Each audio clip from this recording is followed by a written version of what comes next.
আসসালামু আলাইকুম। আজকে আপনাদের সাথে ময়মনসিংহ জয়নাল আবেদীন পার্কের ঘোরাঘুরির একটা ব্লগ শেয়ার করছি।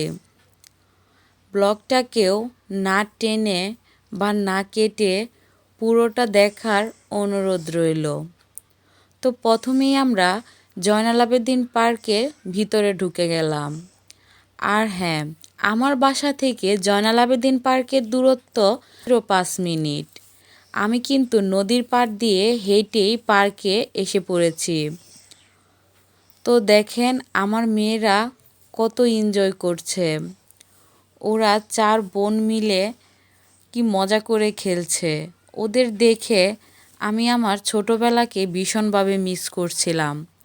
ওদের মতোই তো একসময় কত আনন্দ করতাম, কত মজাই না ছিল তখনকার দিনগুলো।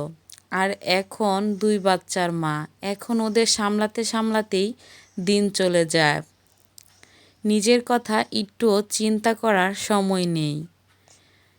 দেখেন ওরা কত এনজয় করছে। আর আমার এদিকে পিচ্চি ছোট ভাইয়ের বউটা, ও আমার বড় মেয়ের সাথে খেলা শুরু করে দিয়েছে। আর ছেলের বউয়ের কাহিনী দেখে আম্মু এখানে বসে বসে হাসতেছে।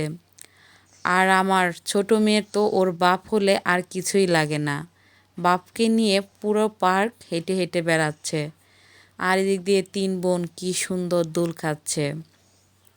ওদের দোল খাওয়া দেখে আমার বড় আপু আর ছোট ভাইয়ের বউ ওরাও দোলনায় বসে পড়েছে।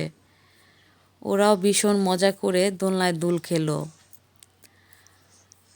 আর দেখেন বাচ্চাদের সাথে বাপও সেই বাচ্চাই হয়ে গেছে। ও বাচ্চাদের নিয়ে বসে পড়েছে দোলনায়। বাচ্চাদের সাথে ও কত এনজয় করছে। আর শালার বউকে একা পেয়ে ও দোলনায় বসে পড়েছে শালার বউয়ের সাথে। শালা আসেনি তো, ও একলাই রাজত্ব করছে। কি ভীষণ মজা করলাম সবাই মিলে।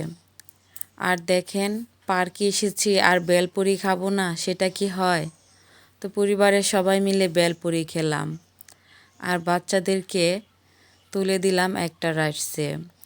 ওরা এখানেও এনজয় করেছে খুব। আর আমার পিচ্চি ভাই বউ, ও তো বাচ্চাদের মতো, মানে ওকে সব জায়গায় চড়ানো যাবে এরকম। ও এখানে চড়লো। তো অনেক মজা করেছি। আমার পরিবারের জন্য সবাই দোয়া করবেন।